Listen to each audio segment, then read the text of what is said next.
Hello, everyone. My name is Joshua Gilliland, and I am one of the founding attorneys of the Legal Geeks. We are here to discuss the series finale of Star Trek Picard, the episodes Vox and The Last Generation. With me on this final voyage is Dana Nicholas and Nari Ely. Dana, how are you? I'm doing great. I think Nari's got something to show us. Yes, I am doing really great because I have this lovely Bajoran earring. Is it in fact a model of the one that Ro has or that Kira has or something like that? Kira. Kira, thank you. And it's yes, and it's gorgeous and it fits, and it was a belated present from Josh. So thank you so much, Josh. Josh for the win. With that, I'm going to put my headphone on. I learned from my grandmother to shop year round for Christmas gifts, and that's what I do. So when there are nice sales from things like Rock Love, that's where I go. So It's really gorgeous and it fits perfectly. Thank you. And since we're on the Josh love topic, all right, Josh, here it is. Mark it down. You were right. I still hate Shaw, but you were right about the redemption. They were trying to redeem him. thank you. Watching interviews with Todd Sasquick, the actor, he's super cool. And I hope Seven popped him in a freezer and that they can revive him at some point, because neat dude. Just grew up a nerd, huge into Dungeons and Dragons, just loves Star Wars as well. He's joked that he has divided loyalties between the Millennium Falcon and the Enterprise, and just, like a dude you just want to hang out with. So he just, his Instagram had pictures at the Run Fair with his family. It's like, oh, rock on, dude. So I know we normally wait until the end to gush, but I just want to piggyback on this topic, which is also just to compliment the performance. So I was with Josh. I was in the Josh camp. I loved Captain Shaw from the get-go, even though he started out as annoying, because he was such a well-rounded, what's the word I'm looking for, multi-dimensional character. Like, he had that aspect of him, but then he also at times was right when he was pointing things out. He had a hilarious, dry, sarcastic sense of humor, and then of course as the season progressed, revealed more and more of these really endearing and very lovable layers of loyalty and compassion and things like that. So it was a really great performance, and it was a character that in a short period of time, next to characters that all of us know and love so well, still shone through, and that was really impressive. It was a bit of impressive acting, and the script was well written, because you can't do that with a lousy script. So, shout out to the screenwriters for that, for sure.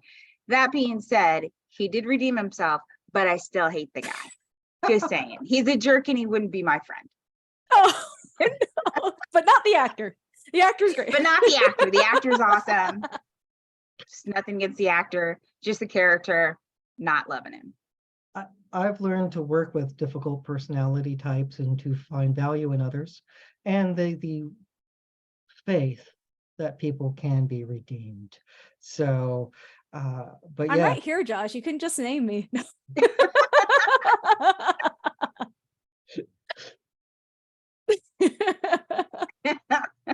well played. So let's get into these fantastic episodes.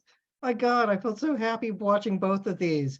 I remember, before All Good Things, feeling anxious. Felt that way 30 years later with this, not wanting Picard to die, wanting to see everyone make it out alive. And the show writers really knew how to hit all the right Trek buttons, have a message about found family working together, because everyone has a role to play to save the day. And it's Trek at its best, and they so delivered.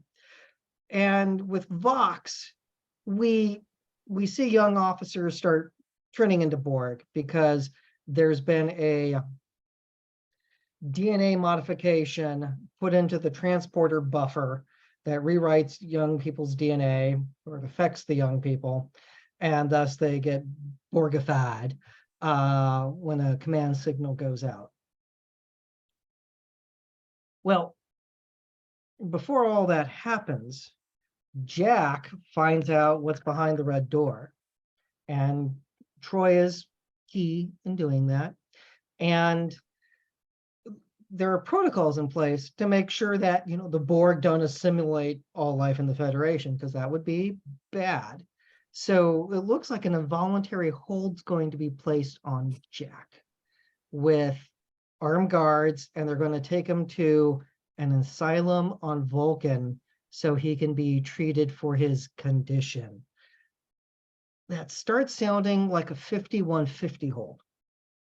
5150 in California, specifically the California Welfare Institutions Code, allows a person to be involuntarily confined if they are a danger to themselves from a mental disorder.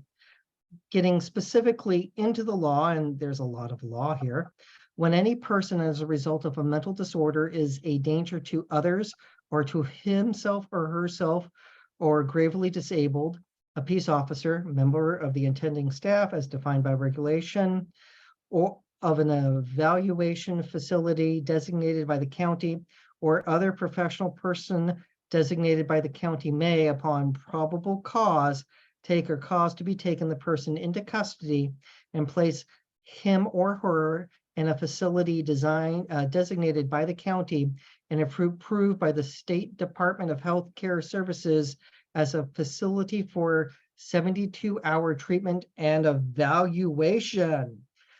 Now, Part B states, the facility shall require an application in writing stating the circumstances under which the person's condition was called to the attention of an officer, member of the attending staff, or a professional person, and stating that the officer, member of the attending staff, or professional person has probable cause to believe that the person is, as a result of a mental disorder, a danger to others or to himself or herself, or gravely disabled. If the probable cause is based on the statement of a person other than the officer, member of the attending staff, or professional person, the person shall be liable in a civil action for intentionally giving a statement which he or she knows to be false. In this case, it's Troy, who is the designated professional, coming in saying, like, he needs to be held.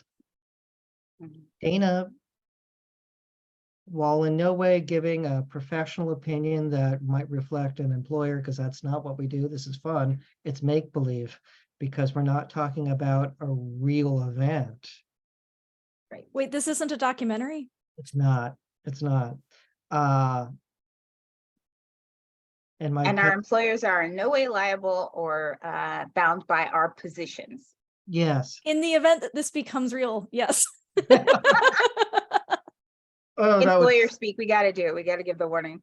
Yeah. So Dana, any thoughts on this? Yeah, certainly. A 5150 hold generally, you know, like you said, it's a danger to yourself or others. And in this case, Jack is definitely a danger to others because being a Borg is just so gosh darn dangerous. And then once he's part of the collective, there's no way that he can control himself. He can't care for himself. He can't get himself off the street. He can't stop whatever the condition is. So I definitely agree that there is cause for a 5150 hold. Now, I would say that there would be something to take this much further, but the 5150 hold is just the start. And like you said, it's only 72 hours, but there would have to be a mental health professional that would concur with Deanna Troi. So she couldn't make that determination by herself. She's the first person who noticed the problem, but she would have to have a confirming diagnosis or a confirming opinion. I agree. I will posit perhaps what I think to be maybe the strongest argument if I were an attorney representing Jack in this scenario, which would be only directed, unfortunately, to half of this analysis, which is whether or not he's a danger to himself. So in the sense that I think that it wasn't fully clear at the time that he was being detained initially exactly what the danger to him was. But I think you are absolutely right, Dana, that he was clearly a threat to others. At minimum, they know that he can essentially puppet people, Right. which, as we've discussed on previous episodes, is definitely a form of assault. Yeah, no good comes from controlling someone else like a puppet. And he's now at the point where he can control multiple people. So it's just, that's a red Yeah, that flag. was new and that made it worse. But being able Be- to control one person was enough. Yeah, But unless of course, controlling that person allows them to buy you jewelry. oh, what have I done? So this is the Kobayashi Maru. So Exactly. But Deanna Troi, in making that recommendation that he be placed with the Vulcans, and letting other people know. Some folks may be wondering, like in our last episode, we talked about HIPAA and that you can't give out personal and confidential medical information. However, therapists are allowed to break their trust if in certain circumstances, the person can harm themselves or others. So in this case, was she required to give what we're calling a Tarasoff warning? And Tarasoff comes from the case of Tarasoff versus Regents of California, University of California, in which the court found that a psychologist should have warned his patient's girlfriend after his patient told the psychologist of his intention to kill her, despite the competing consideration of physician-patient confidentiality.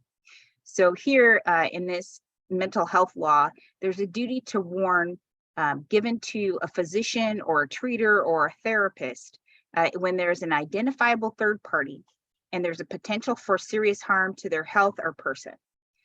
And so in this case, I believe that Troi really exercised her duty to warn others. yes, now we can hope that there's some consent form, springing power of attorney that Jack had on file for Troi to talk to Picard and Crusher. However, given the nature of your son has Borg, I think that trumps an issue if there wasn't that in any type of consent for his parents to know about a condition. Right. This And isn't, sorry. it's not like high blood pressure. It's like a red flag law at this point that he is the weapon, and that's radically dangerous. And in Tarasoft, it's not just enough to let law enforcement know. You also have to let the target of the intended harm know as well. So, she basically, since he's Borg, she could have told anybody, right? Like, that's the target in anybody. Yeah. And so law enforcement in that area, I think that Starfleet functions as law enforcement. You have to warn civilization. Like, they're after you. Like, this is the German army marching towards Poland bad type of thing. You can't go like, don't worry about it. I'm sure they're just practicing. Like, it's no, sound the alarm. Bad things are happening. So, yeah. Just as a non-legal moment, Picard was not the best at delivering bad news in this scene. You don't take the highly traumatized person and put them in the ring to say something highly traumatic to the other person. So maybe Seven would have been better to have talked to him. Maybe Picard could have, I don't know, role played around. Maybe his mom, who has like practice with bedside manner. Maybe mom would have handled it differently and less freak out moment of, we're here for you. We're going to take care of you. Here's how we think we can keep you safe. because they want to come get you. So we want to protect you. So there are other ways to not have him flee right to the enemy. So that said, during Frontier Day, we start seeing the Borg assimilate the younger officers, all under 25. You And know, I'm I've wondering- said it before and I've said it again. Those youngins are up to no good. yeah, just Gen Z. So Kids these days. Okay, boomer. that's Gen Xer. How dare you? I think I'm technically a millennial, guys. Okay, it's okay. It's okay. Just keep it to yourself. No one will know. Just act mature. That We're said, too far gone for that one, Josh. I know. Fake it. When it comes to this scene, their DNA itself has been altered, and they start turning into little killing machines. It also made me wonder just how many people under 25 are on starships, because Yeah. it's just you don't have any 30-year-olds. It's like it made it look like you had lower deckers and then senior management and nothing in between. So I thought there would be more of an age range. Totally. And actually, if I could just quickly contribute a thought to that, like I did actually pause when I was watching the episode and ponder for a second, because especially in a future world in which people are living longer, presumably, like I think you have to be an adult or close to being an adult to join the academy. Presumably, people are 20 when they graduate as opposed to only 18-year-olds. And then again, people are living longer. So you would assume that people are serving in the fleet in a way, for much longer periods of time, in a way that we don't necessarily see today. A lot of times the people that are on sort of the deck doing the low ranking jobs tend to be younger people, in part because it takes a lot of physicality. And then as you get older, you go into the leadership and management roles. But presumably that would be delayed in a future in which people were living longer and healthier lives. So it surprised me a little bit that there seemed to be so many people on these starships that were 25 and under. I would have expected them to be a minority. Well, I heard from a captain of a Navy ship a long time ago that the average age of a person serving on a Navy ship is 22, right? So to me, that was scary. I was like, I have a brother at the time who was 22, and I wouldn't trust him to wash his socks, let alone, pilot a vessel that had bombs on it, right? Oh, God. I remember what I was like when I was 22. You don't trust me with that. I have a friend who was in command of a destroyer and just got home. So I'll ask her, like, what's the average age? But she can't be the only 40-year-old on board. So there's totally. And like I said, it's not as surprising today in our reality, just a little bit surprising to me for Starfleet 300 years from now. I mean, the other factor is Picard's in his 90s. Anton Chekhov, if the son of Pavel Chekhov is the Federation president, that meant Pavel had Junior very late in life. Grandpa makes way more sense, but again, they left it vague. If my father were here and then says something that sounds a lot like Kirk and a lot like Spock, okay, was that a middle generation that listened to Dad a lot and thus carried it on? Or was he talking to the source? So I don't know. But again, Anton Chekhov probably would be in his 90s as well. So there's a lot going on there with people living longer. Thus, you think you would have a bigger age range on ships. However, given COVID restraints for filming and cost of extras and just plot armor, they did what they did. So. Oh yeah, Well, this did not upset me as a particularly big plot hole. It was just a curiosity. Yes. and I would be willing to be an extra for free. Just saying. I You know. don't have to pay. You don't have to pay me scale. The character, just digressing for a moment, the character I loved was the cook who was like, yeah, no, not a pilot, didn't finish my classes. I want to see more of that character. I think they should bring him back in a spinoff, because they're going to do a spinoff. I know it. I feel it. It has to happen.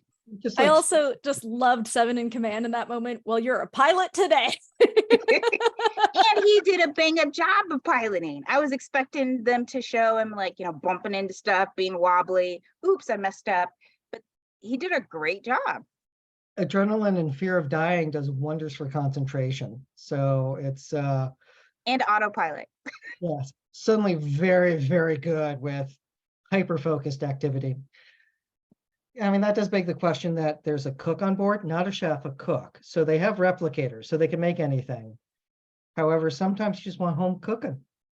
And maybe there are some dishes that just aren't the same out of a replicator, so you have a cook on board. I thought that also might have been a bit of a throwback to Neelix. Possibly. We've seen, even in the original series, food processors, but they also had a galley. So yeah, maybe it's a mix. Maybe it's just one of those, they realize we shouldn't lose this skill as human beings. So let's keep doing it. Because if we rely completely on the machine and the machine goes out, we're toast. So let's everyone know how to cook. And maybe nutritional value. You never know how many times you can replicate and reprocess that food before it starts to lose its nutritional value. That, and cooking is fun. So maybe just having, chefs and sous chefs and pastry chefs, like it adds something, because the computer is not necessarily creative and coming Since up. you think that cooking is fun, Josh, when you bring my jewelry, you can cook me dinner. I like to barbecue. I mean, it's how I roll. So I've got a great grill you can use. big legal geeks get together in San Diego with burgers and yes. Burgers and jewelry. It's, if Prince were alive, he could make that a song. So, but let's get into the insanity defense for those assimilated by the Borg. Now, there are, I don't know, like 40 starships, lots of starships, and crews that could range from 400 to 1,000, depending on the size of the ship. What are we talking? Like Wharf 359 was 11,000 casualties at that, or fatalities, something very high, like higher than most battles that we've had on Earth. So we're talking a lot of people assimilated who then go on killing sprees of the generation above them. Sure, that might fuel those who don't want young people voting, but there's a problem here. How do you defend that? I mean, when they come out of it, they're all going to need therapy, because somebody's going to go like, I shot the captain. I killed the doctor. Like, they're going to have, I shot the sheriff, man. yeah, like they're going to spend a lot of time freaked out, because Picard had trouble as a older man who was a captain, emotionally well balanced, horribly traumatized. It's one thing to be like ship to ship. It's another thing, like I shot people that were my shipmates today, and I have to live with that. So charging all of them would be problematic. Just this might be everyone gets a mulligan because of the volume of it, but it's a mass insanity defense because of the Borg DNA that they all ended up getting. Now, to read the rule, this is 18 USCS section 17A, that the person is unable to appreciate the nature and quality of the wrongfulness of their acts. While they were Borgified, were they even in control? Were they on autopilot, or were they just a prisoner in their own mind? There's a good argument that they are definitely not in control of their facilities and their actions. Don't know if they're fighting on a subconscious level, because there's, again, like the Unimatrix Zero type world. Do they not have that? what's happening here? Or are they all feeling the euphoria of, woo, everyone's together? So, Nari, why don't you take the first shot on, do you think the insanity defense can be argued? Yeah, so you mentioned that they're going to need therapists. They're also going to need lawyers. And I think that, there's an argument here that this particular formulation of the insanity defense, there's an argument that it might not apply, which it really depends on what was actually happening. And we don't have necessarily a complete view, like objective view of that. Like you're saying, if they're experiencing this euphoria, but they're cognizant of what's happening, then you could argue that they did appreciate the nature and the quality of the wrongfulness of the acts. However, there are other formulations of the insanity defense that I think would apply, in particular, the irresistible impulse. So even though they can appreciate that what they're doing and that it's wrong, they're completely unable to stop it, assuming that they may be aware of it, but they're completely prisoners within their own minds. And then the last part, and it's sort of piggybacking off of that, is that you may not have to get to the insanity defense, which is that, as we sometimes talk about on Legal Geeks, every crime has to have a mental state associated with it. It's in Latin, it's referred to as the mens rea, the bad mind. And with very few exceptions, you always have to have some bad state of mind when committing the act in order to have criminal liability attached. And in this case, presumably, again, assuming, which I think is a safe assumption, that either they were not completely unaware or they were aware but not at all in control, these would not be intentional, or to put it a different way, just sort of voluntary, volitional acts. And normally to commit assault or murder, it has to be, in I think every state in their criminal code, there is an intentional standard for those. And to give the analogy, you could argue, for example, that if someone is pushed and hits another person, they did not actually commit assault and are not liable for it because they did not intentionally strike this other person. They were pushed. The first person, the pusher, in this case, the Borg Queen, but the Borg Queen would be the one that has the right sort of mens rea to be on the hook for that. So I think that there are a lot of good defenses here, depending on what insanity defense standard, or if you can at least even just win as a matter of law on the lack of mental state, that the Starfleet officers would have. It would be a little bit fact dependent though, and we'd really have to ask them, so what was that like, guys?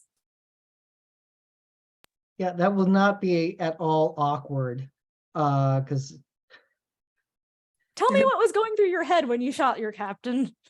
Oh gosh. No, there's just going to be lots of crying for a very long time, just because of the trauma that they all went through. Except for the guy who has the bumper sticker on his car that says boss in trunk. They might have to look twice at his case. Yes, because that's just a little too convenient. Or if that guy was, say 30, it's like, I was going to say somebody was 26 and shot their rival. You might want to investigate that one. Yeah, it's like, it seemed like a good time just to create a new life, get out of the marriage. So like there could be some worst case scenarios, because there were people on Earth who were affected by it. The question is, those had to be Starfleet transporters. So if there were private transporters, so not every young person necessarily got infected, but there were lots of problems going on with those who were infected by the Borg. This raises a interesting counter question that our heroes are using stun to shoot the afflicted. They're intentionally not using lethal force, so because they don't want to kill the kids, because that's just, they want to figure out how to save them. Did they have a duty? Did the unassimilated have a duty to use non-lethal force in order to defend themselves? And Dana, do you want to take that one first? Yeah, I mean, it's like we talked about in other episodes. you don't have a duty to retreat in a lot of places.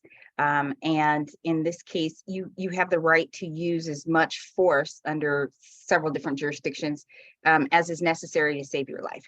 So if the Borg infected were using deadly force, then they would have the right to use deadly force in return to save their lives. Now, some jurisdictions are like, you can only use as much force as is necessary to save yourself. But no one's going to second guess you on that. So I think that while they did it, it was a nice thing to do. I think that they could have been okay had they shot people. Because if we look back to STNG, when the Borg was first attacking people there, they're like, they're gone. You know, there's nothing we can do for them. We have to shoot them. Yeah, it's Picard in First Contact killed one of his own crew. And, you know, I mean, that was euthanized him. This is different because it's not a mechanical infusion, but it's a different type of takeover. Does that mean that there was a duty to not kill them? I think it was a good policy. It's one thing if you have to fire on a ship in order to stop it. That could make sense, but it's still problematic. Yeah, and would this be a good time, Josh, for me to talk about an interesting law of war valence on this? Yeah, go for it. So I agree with the analysis, the foregoing analysis, as it pertains to sort of the analogy being, a private use of force or even law enforcement use of force. But there's also a valence here when it comes to the law of war. And the Borg are super interesting when it comes to the law of war. And this is the first little part to talk about, which is when it comes to assimilated people, be it a drone or in this case, this sort of different new evolved form of assimilation. There are interesting real world analogies to what this could be. I think there are two big likelihoods where you could try to analogize it to real world things that we contemplate in the law of war. One of them is human shields. Obviously not a fun topic, but sometimes, one combatant force may intentionally position themselves amongst civilians, using perhaps even captured civilians, et cetera. And then the other analogy, which I'll get to, I'll run through a quick analysis second, is involuntary conscripts, people that are pressed into service. So the first one is whether or not they're human shields. I think this is the least likely one, so I'm going to go through the analysis really quick. But in general, it is against the law of war. It should not surprise anybody to intentionally use human shields. It is within the law of war so this is something we talk about a lot on the Legal Geeks. As long as you are not intentionally targeting civilians who are being used as human shields, but you're targeting, the military that is trying to hide behind them. That is, for better or for worse, that is part of the law of war that is acceptable. Again, the traditional analysis of proportionality applies. So if you, for example, there's one enemy combatant in a school that contains, 3,000 school children, and you blow the whole thing up just to get to them, there's a really good argument that that was disproportionate. But proportionality is always a fuzzy analysis that there aren't clear bright line rules on.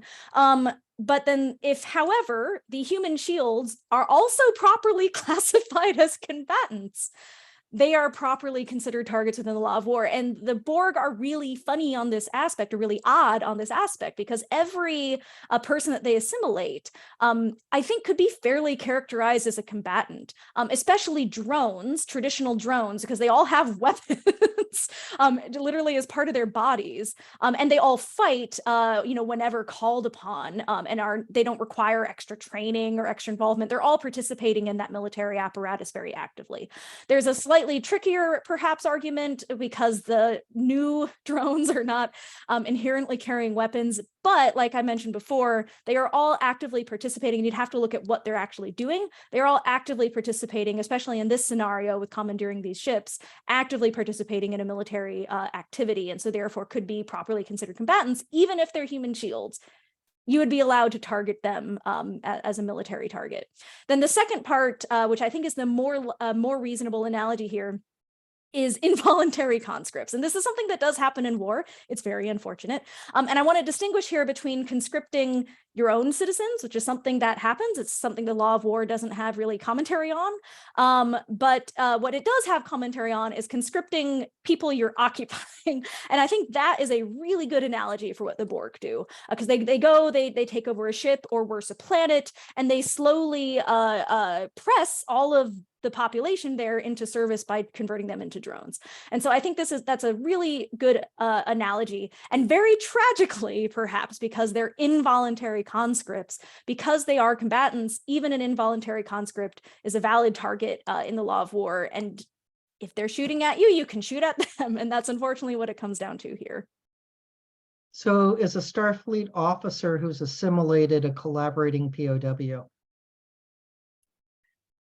No, because like I said, I mean, I think the involuntary conscript is more reasonable because there's no choice here. So If they choose, hey, I'd like to join the collective, can I get first in line? Maybe.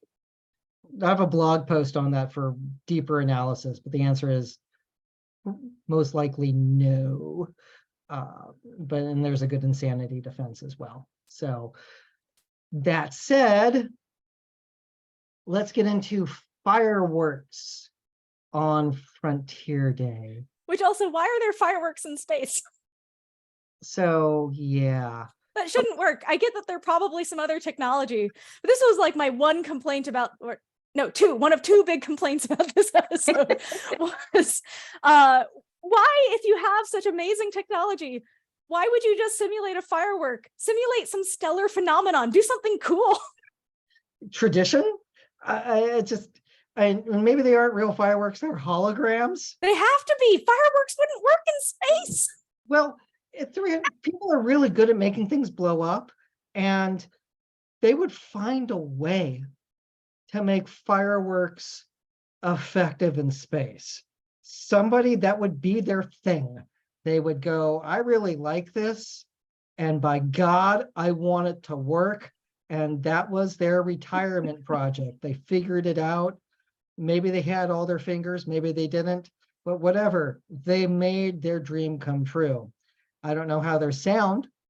Again, I think hologram and, that's being piped over all the ships, just like. Yeah, that has to be it, because again, vacuum. Yeah, it's like, there's no sound in space. There's just no. So. But there's light in space, right? Yes. Yes. You There's could definitely have that. Yes. You don't have to have the boom, but you could have the show. You could have the show.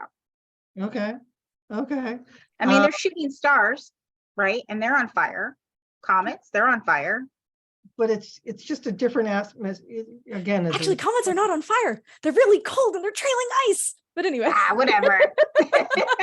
The shooting star meteors are on fire. Meteors are on fire. That's because they're entering the atmosphere. They only get that color when they're So no, I mean, this is such a small gripe, but it's just like, I guess you're right, Josh. They could have had some kind of technology that simulated the appearance. They could have been emitting like a radio wave essentially that then registers on ships or people watching, so that it creates the sound within the ship artificially. Like we'll go with that. Yes. Now, let's talk about the shuttle as an attractive nuisance, because Jack stole it, and there's a subsequent attempt to rescue because they take a maintenance shuttle. So who broke this one down? Yeah. So in tort law, an attractive nuisance imposes a duty on a property owner to treat trespassing kids the same as they would an invitee, someone who they've invited to the property. And they have to exercise reasonable care to eliminate potential dangers or provide adequate warning.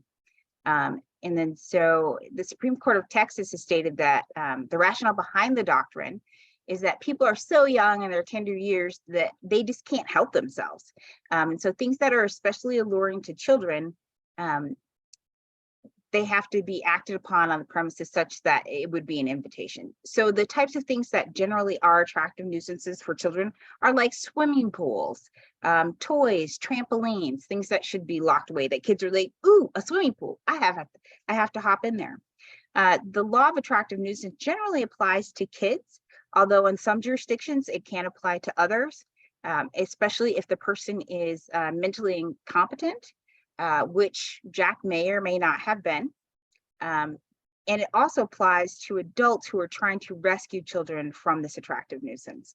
So I think that if you feel that Jack is so mentally incompetent that you have to send him off to Vulcan to get him together, you know that the guy's trying to get to the Borg Queen. You want to lock up your shuttle. You don't want to leave the keys hanging out.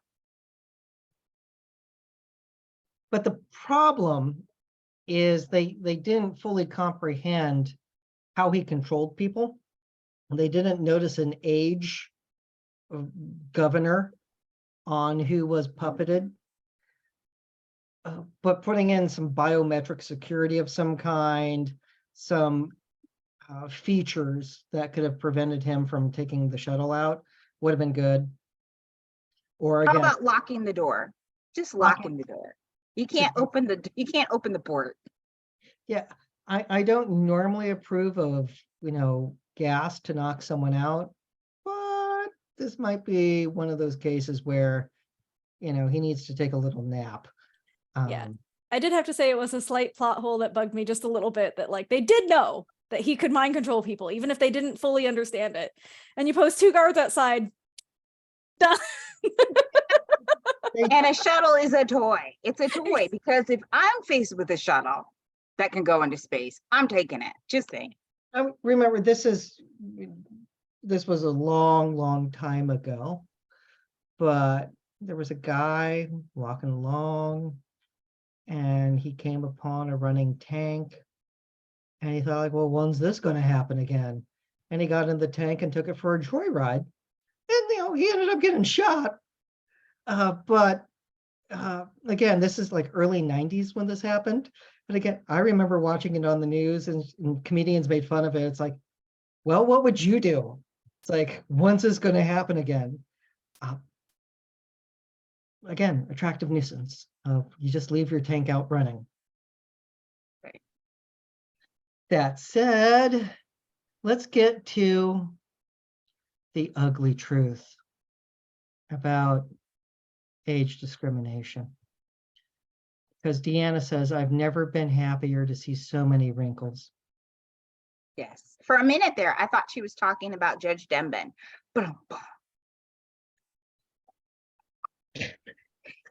He's retired. He can't do anything to me. There you go. I love you. I love you, Judge Denman. You know I do. He is so fun and playful and awesome, and just absolutely adore him. So that said, let's get into the wrinkle issue. Do we have age discrimination? And the Age Discrimination in Employment Act, or ADEA, forbids the discrimination against people who are over the age of 40, and that's a federal law. Different states have different takes on it, and so some also include, because as you know, states can expand laws, they can't contract them. Some states have expanded to say, hey, look, you can't discriminate against people because they are under 40 as well. But generally, it's people who are over 40 if it's the federal law, and for other states. And discrimination in that case can occur when the person doing the discrimination is themselves over 40. So did Deanna maybe discriminate against other people? Meh. Does it create a hostile work environment? At that minute, she was going to shoot anybody who wasn't wrinkly. Fair enough. I think the hostile work environment are all the young people trying to murder them. So I'm going to say no, that the hostile work environment is, again, the phaser fire. So, but that's me. Nari, care to weigh in on this? Yeah, I'm not as much of an expert on specifically the ADEA, but if it's similar to the Title VII analysis, you can, as an employer, rebut a prima facie case that there was age discrimination by showing a non-discriminatory reason for the differential treatment. And in this case, the phaser fire is a really good one. That thing. Yeah. Yeah. So let's get into, we're crossing into the last generation, which, well, we have the hero shot of the Enterprise D being Geordi's project car in Hangar 12. I teared up. My brother admitted to tearing up. There were I teared up, Josh. yeah, it was, I didn't realize how much I missed the Enterprise D and being Crying able- is a waste of water. It'll just mess up your electrolytes. Not having it. Nope. you're not into the Enterprise D?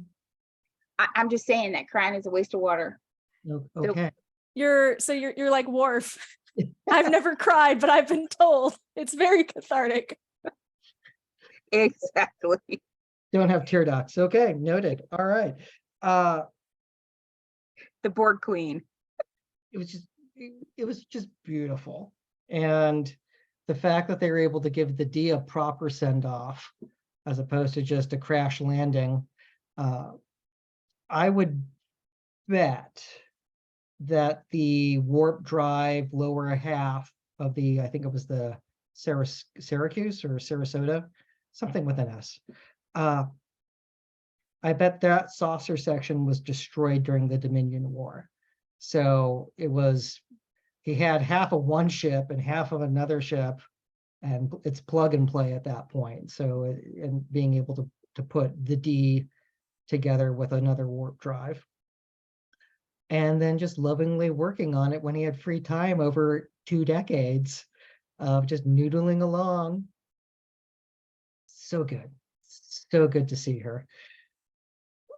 Because it's just a lot of hope and optimism. I mean, down to, Patrick Stewart doing the shirt tuck as he sat down. It's just like, oh, you guys know the fans, and, just back in, it was just so good to see. But that raises the issue. Was that stealing a starship?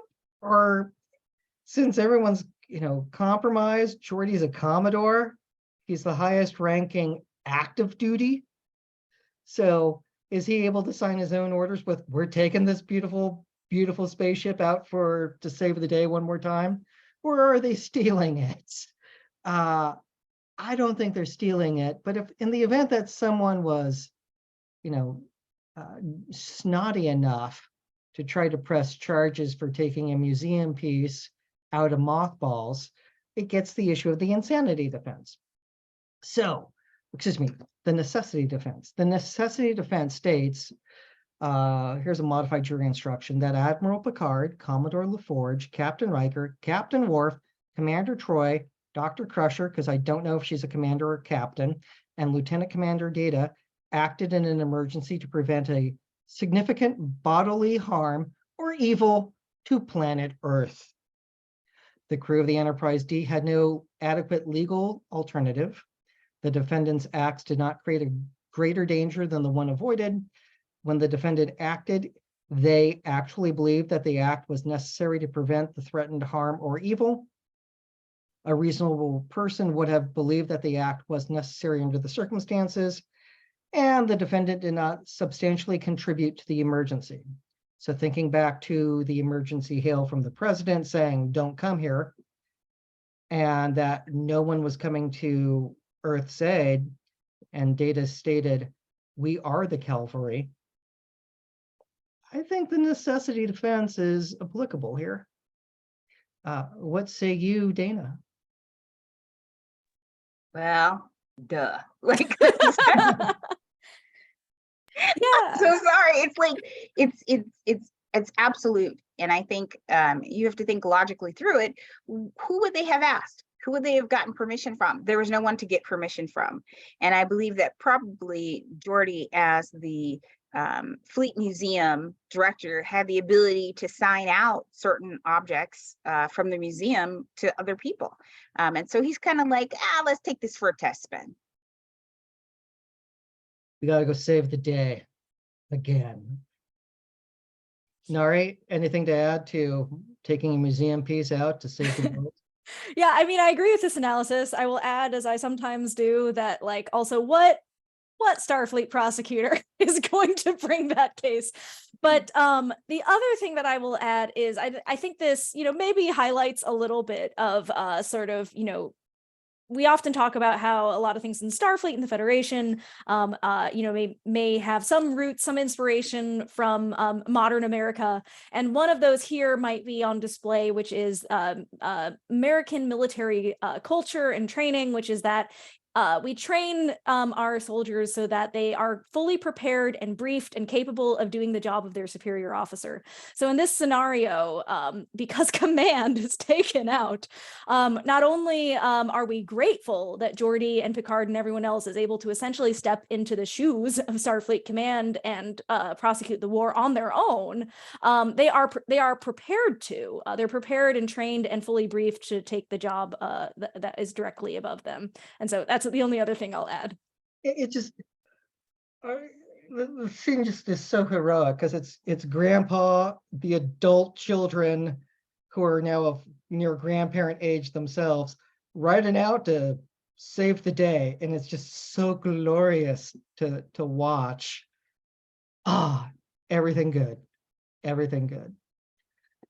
Now we also see Seven, Rafi, the cook, the doctor, they retake the bridge by converting their phasers to shoot a transporter pulse. So the inflicted crew end up trapped in the transporter room, and they're locked out of using the transporters because that could have been a very, very quick issue. Why even rematerialize them? Why not just keep them in the stream? But anyway. Oh, that's a good point. I was also thinking, why didn't you just put them in a cargo bay and physically jam the doors? Right. Like what was the point of putting them in the transporter room? I wasn't following that. Probably the only other set that they had. So yeah, and I guess I can assume that maybe it was a byproduct of jerry rigging the phasers to transport people, that maybe it wasn't like a full transporter thing where you could easily pick the next place to go. It just sort of sprung them right into the transporter pad, something like that. But still physically jam those doors. Yeah. But it's also kind of a plot movement, right? Because they have to decloak them. Yeah. So is that kidnapping? I would say yes. If we look at it through Illinois law, kidnapping is when a person commits kidnapping when they knowingly and secretly confine another against their will by force or threat of imminent force, and they carry the person to a place that secretly confines them, or by deceit and enticement, which induces another person to leave themselves and go to that other place. So in this case, we have them using force, and they're using a weapon. They're using that phaser, pew, pew, like, for sure, pew, pew, and zapping them into the transporter room. Under Illinois law, kidnapping is a class 2 felony with up to 3 years in prison and up to a $25,000 fine, or an amount specified within the code, depending on which section you're charged under. It's a class X felony if it's aggravated kidnapping, which gives 60 to 30 years in prison. And you get aggravated kidnapping if you kidnap a child or a disabled person. So then, is this aggravated kidnapping because of their mental state? And I think that these weren't the kind of dependent adults that Illinois had in mind when they made it a class X felony. Yeah, they're trying to murder people. So it's all in self-defense. Yeah, they did not beam the inflicted out into space to explode. Like they could have killed them. They chose not to do that. Well, sorry, go ahead. I see you're about to speak. Yeah, so that's my thought on that. It's not kidnapping because they assaulted superior officers because they're mind controlled by the Borg. Thus, the superior officers are defending themselves and retaking the ship. So the defense of self-defense does not actually necessarily negate the crime at issue. It's a justification that fully negates the liability. But I did want to point out, as we have discussed, we're viewing Starfleet here, especially in these kinds of scenarios where you're on a ship in space, possibly far from any other source of authority, as law enforcement. And so that does change the analysis a little bit. When a law enforcement officer acting lawfully arrests someone on probable cause for committing a crime, that it's not considered kidnapping, that's a lawful detention. But it is critical that it has to be a lawful detention. So there has to have been probable cause that this person committed a crime or was fleeing from the scene of committing a crime. And then you can detain that person, even in a scenario where you don't have a warrant, as long as you were in fact a law enforcement officer and had all those right predicates.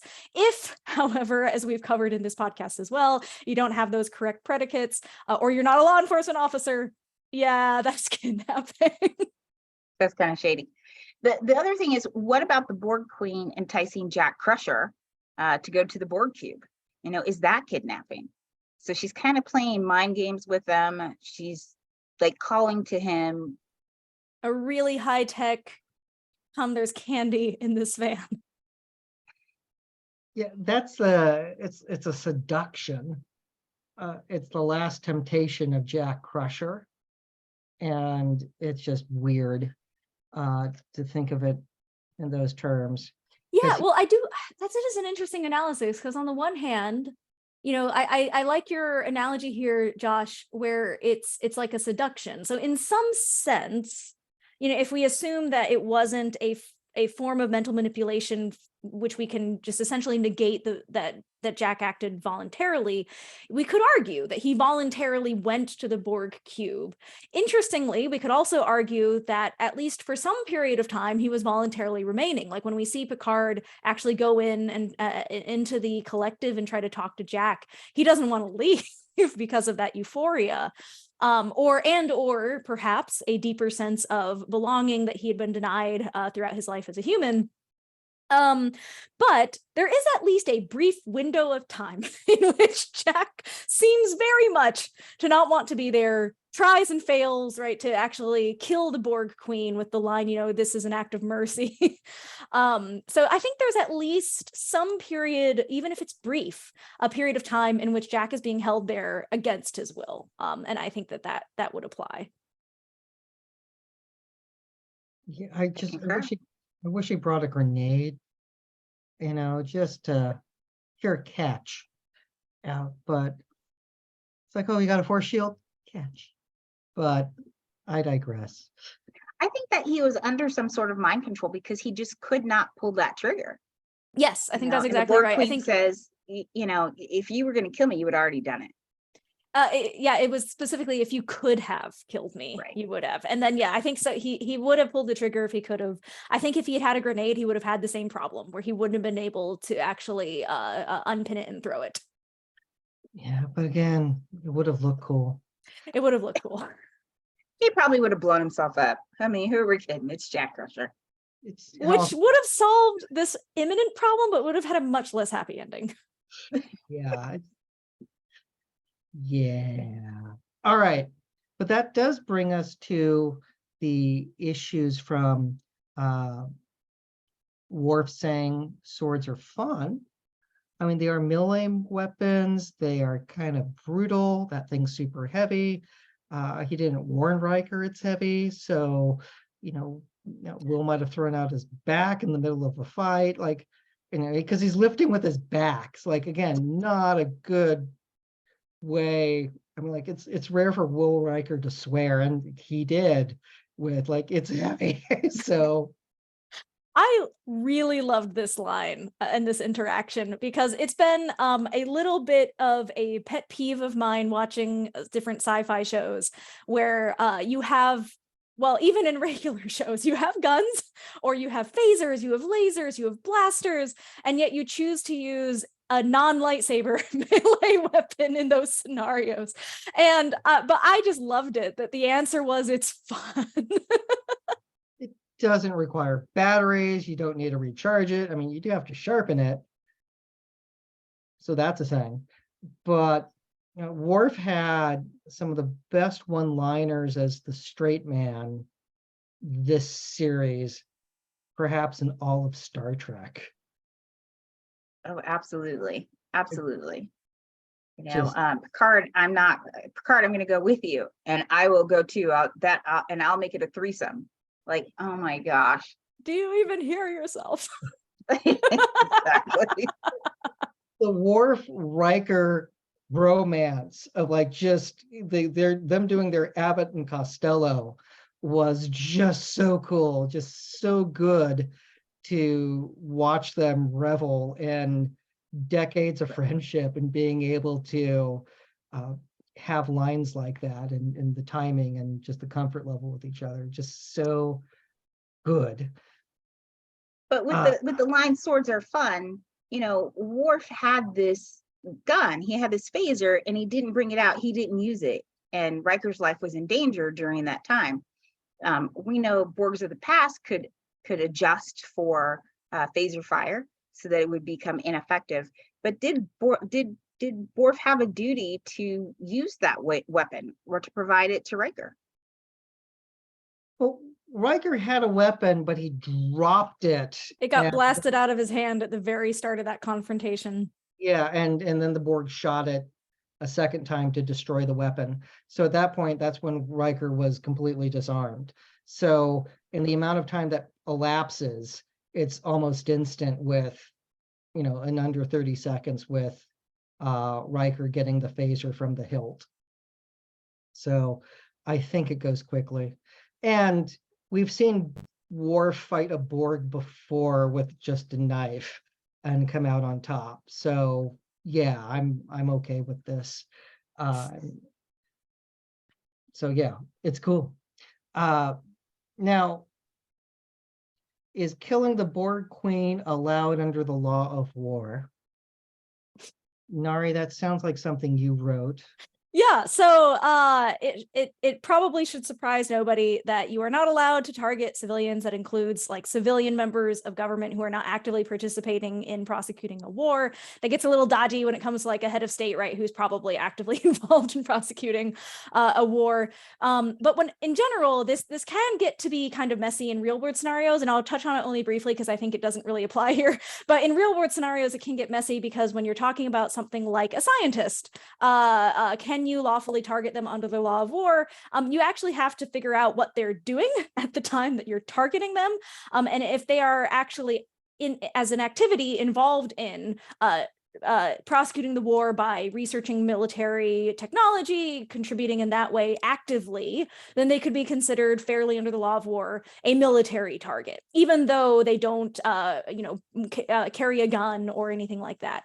And so traditionally, while civilian members of government are a very tricky spot, and you should generally avoid that, generals or people that like are actually in charge of the military have traditionally been considered valid targets under the law of war, since they are the head of the military. They are in fact in charge of prosecuting a war and military activities and directing those military activities. So the Borg Queen, while technically also a head of state who presumably has civilian responsibilities, is also the only general in the Borg collective and solely responsible for directing their war activities. And I think we can very fairly consider everything that the Borg are doing in these episodes to be war activities. And so, yes, I think it is completely allowed to kill the Borg Queen with a phaser, with a grenade, or by blowing up her ship. And I would add that the list of atrocities you can add to the Borg Queen include cannibalism. Yeah, that was dark. So But if it's one collective, if it's one mind, one body, are you really, is it like going on a diet? Cannibalization. Is it like going on a diet? Like, I don't know. Yeah, it's luckily there's not a lot of cases that deal with this. And I've talked about this before, but it's been a long time. Chichijima, which was one of the islands near Iwo Jima, there were 5 flyers shot down on that island.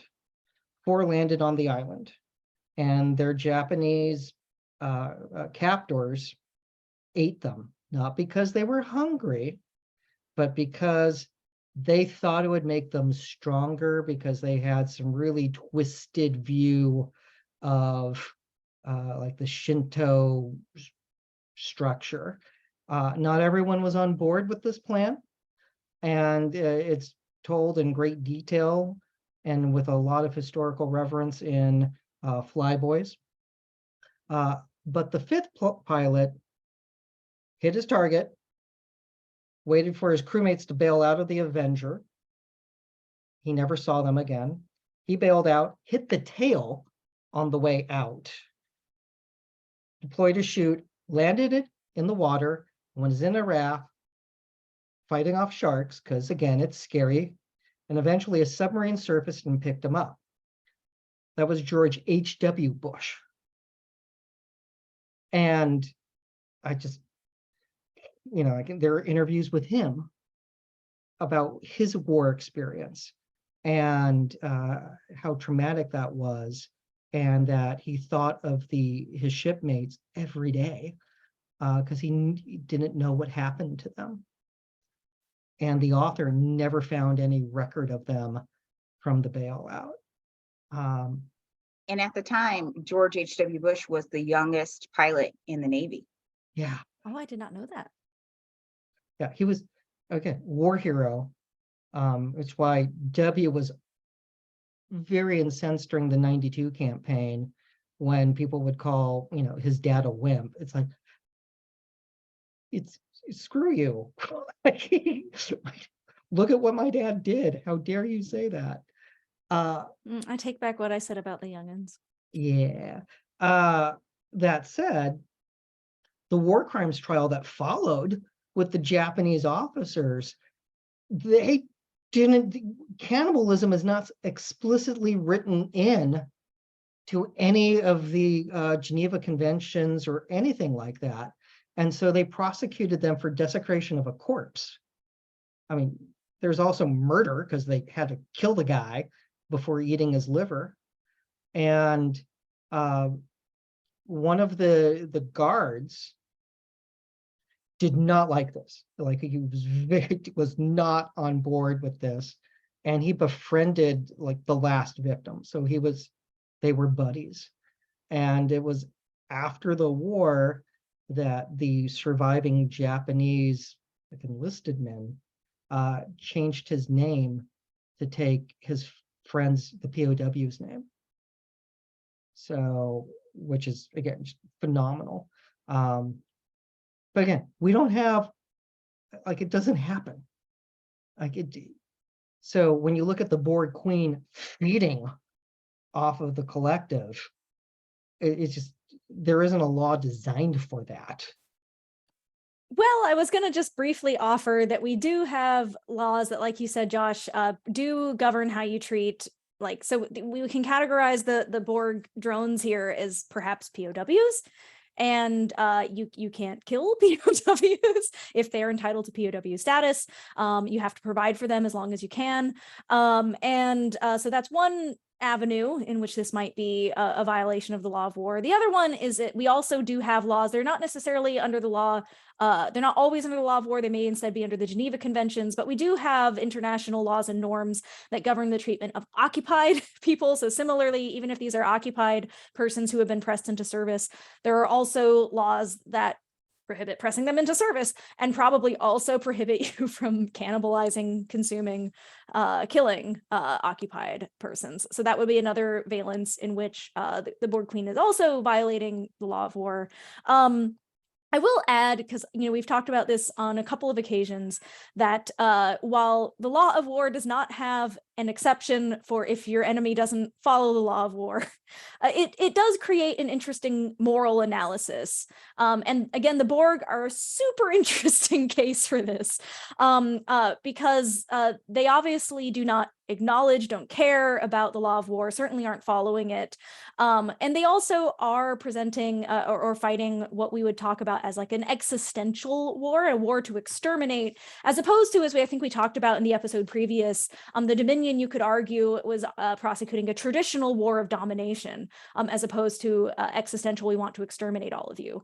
And so, you know, while there is not an express exception in the law of war, because the law of war contemplates people believing subjectively very different things and believing that they're both fighting a just cause or a just war.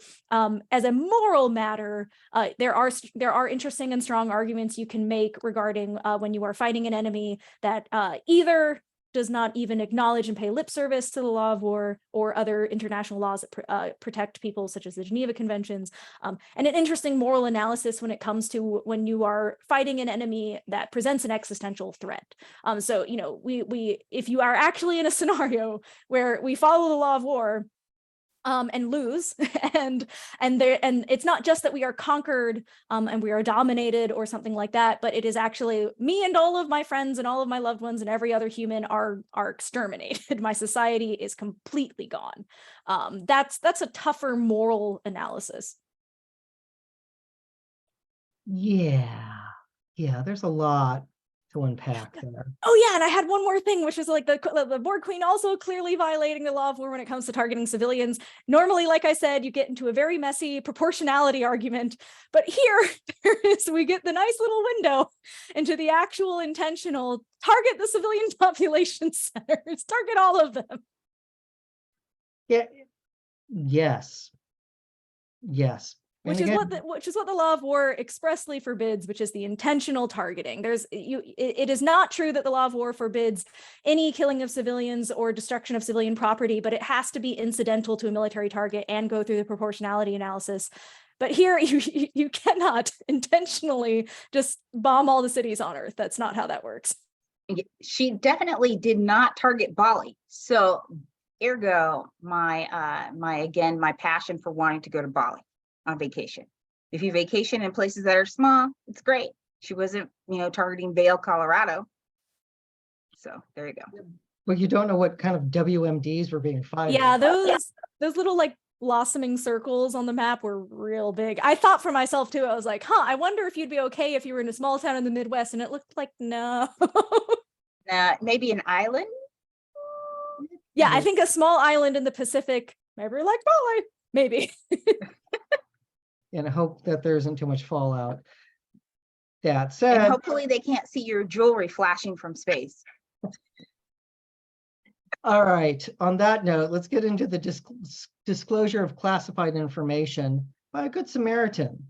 So, keeping state secrets is important. Not disclosing the name of this Navy SEAL that shot a dude is important because that makes them a target. Releasing Raffi's information to news agencies to highlight how awesome she is with all of her classified medals. I mean, that means she can never be an operative ever again. Yeah. This was a plot issue that I thought, are you kidding me? Because, her son is like, oh, you're a great hero. You're a hero, mom. And now you can see your kid, your granddaughter. Absolutely not. Now you really can't, because all the scum in the universe know who you are, know what you did, and now they're going to target you. So I don't want my kid anywhere near you, because then that makes my kid a target as well. Yeah. Sorry, not sorry. They could have just highlighted, that one of the officers was Raffi, who helped save the day. And that should have been enough hero karma to get her into good graces with her son and thus meet her granddaughter. Right. Or maybe just reveal it to her son. Yeah. Why do you have to put it in the press? Absolutely. It's something that I think is often covered wrongly in shows that deal with like CIA or spies or other things, is the idea that their spouse very frequently in these shows, there's because they're building up the drama, also doesn't know what they do, and typically whenever possible, it is usually the practice of the US government to inform one's spouse as to what one is doing, more or less, just because it can help them support the person who is actually performing these operations. So while this isn't a spouse. It is still her closest family. You would think that there would be a real conversation in Starfleet to reveal just to the son, perhaps, some of the activities that his mom is up to that is taking her away.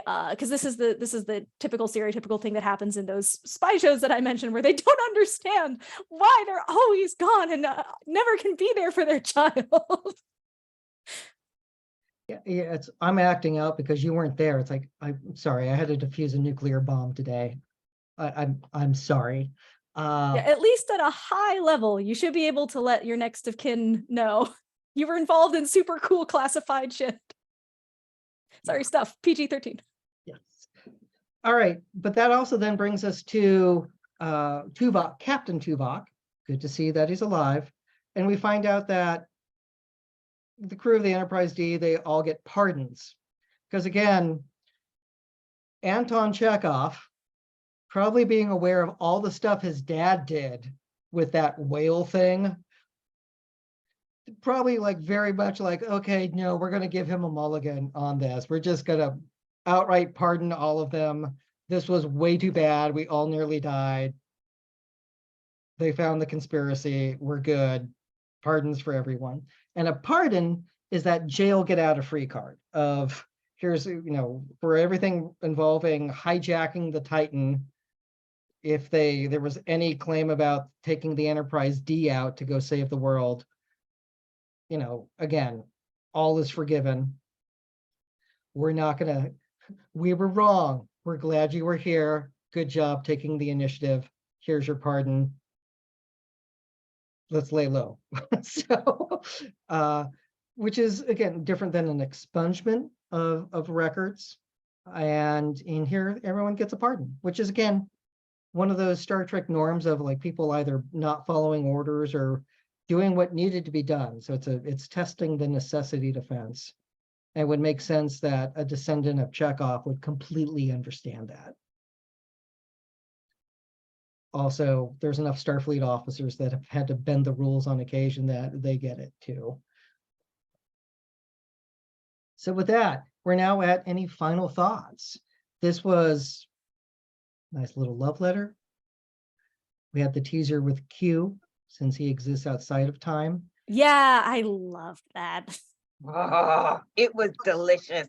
He Is looks there- so Is there going to be menacing. another show? Is there going to be another show? Because I would totally watch a show with Seven as captain and Rafi as first officer and Jack and everybody else and Jordy's kids. I would totally watch that. I don't think they should put both daughters on the same ship. You're right, but at least we saw, I'm blanking on her name, but the pilot Cindy. daughter. Indeed. Yeah, it's and other, Jonathan Frakes has said, I would love to be the admiral sending them out on missions, like all good stuff that, you could have different, find out Worf should be an admiral as well. So like there should be, everyone should have a fair amount of braid on their sleeves. But yeah, now in naval tradition, it's bad luck to rename a ship. And I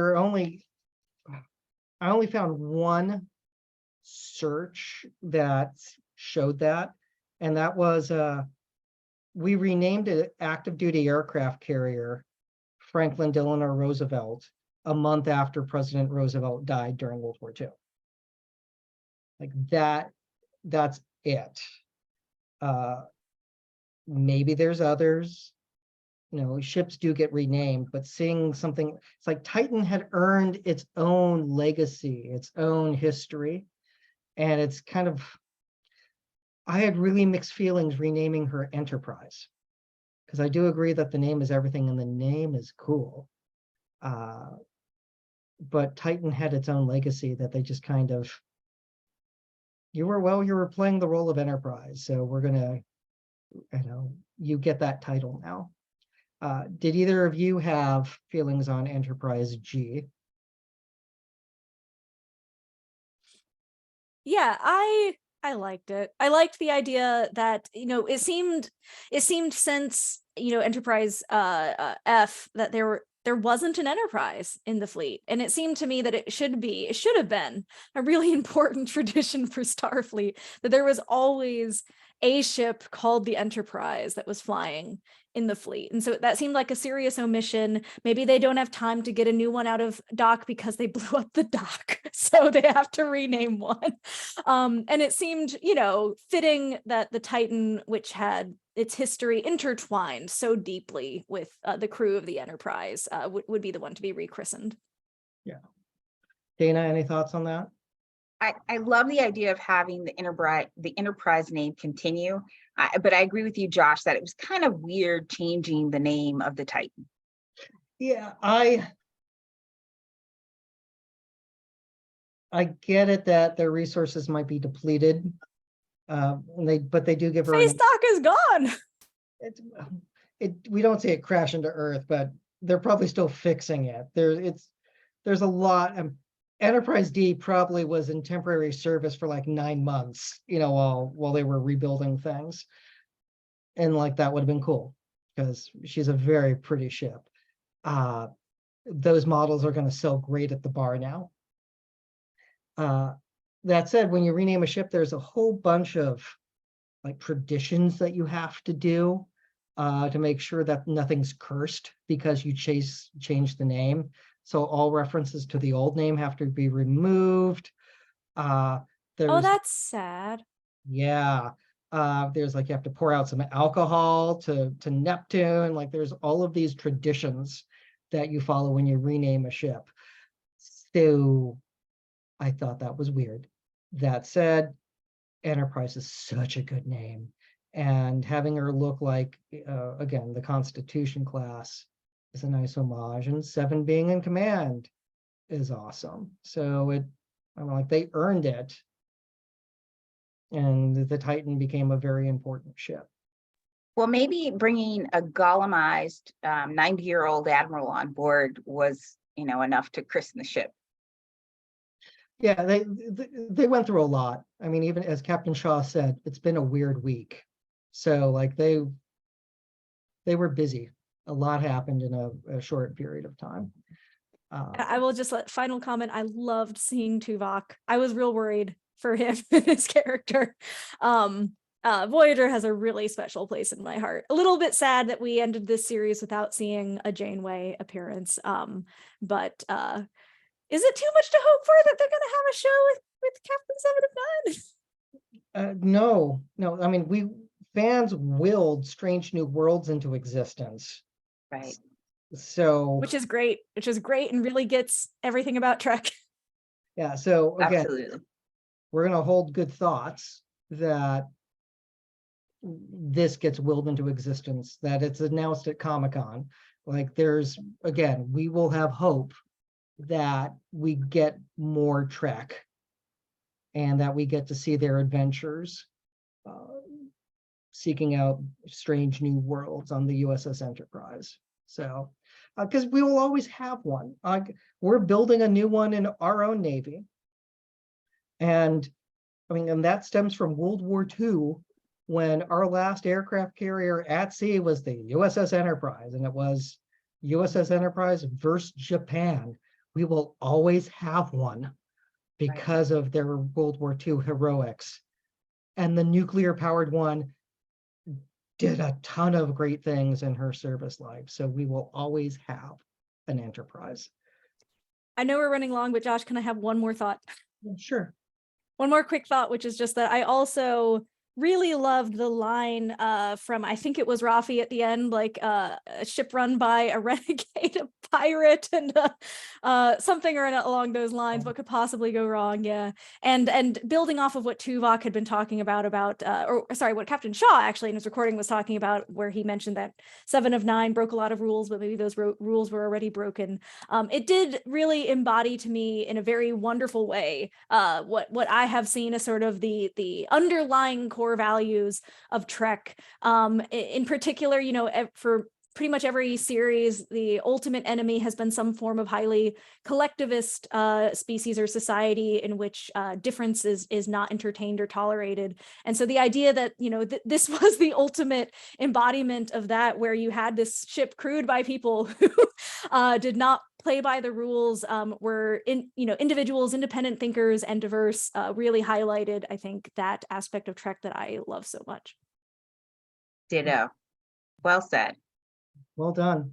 So with that, everyone, we covered 2 episodes. I know we will have more Star Trek because there are always possibilities. And we would appreciate anyone if you leave a review wherever you listen to us. I promise you, we will be at live events in the near future. And wherever you are, stay safe, stay healthy, and stay geeky. Take care.